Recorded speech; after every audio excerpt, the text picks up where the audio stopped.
خب کجا اسپان شدم؟ چقدر لگم. باید سنگ جمع کنیم تا بتونیم بریم با پارکور. خب بچه ها من 26 تا جمع کردم. بریم. من پارکورم افتضاحست، بنابراین یکی یکی میذارم. ببخشید. خب بچه من یه راه حل پیدا کردم. اگر همینطوری زمینو بکنم نمیخورم به سبزا. بچه ها شب شد. من هنوز دارم جمع میکنم. بالاخره یه ویلیج هم پیدا کردم. بریم ویلیج رو امشب رو بخوابیم که واقعا خستم.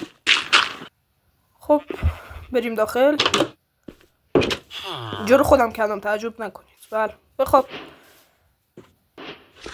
کرافتینگ تیبل بیا اینجا.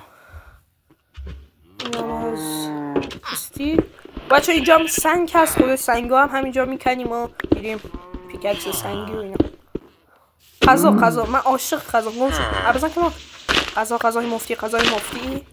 این چوبان با جمع کنم برای پارکور که البته من پارکورم افتضاحست، ولی خب دیگه مجبوریم که این چوبا رو جمع کنیم. خب من اینجا اصلا چرا دارم پارکور میکنم؟ بالاخره ویلیج مثل آدم چه چیز خوب داشته باشه. باری کلا. بریم سراغ پیککس آیرونی و اینا. بچه من همینو میرم پایین. اگه چشم به یه طلا بخوره خب دیگه تمومه دیگه گیم. طلا. بچه من قار افتادم توی قار.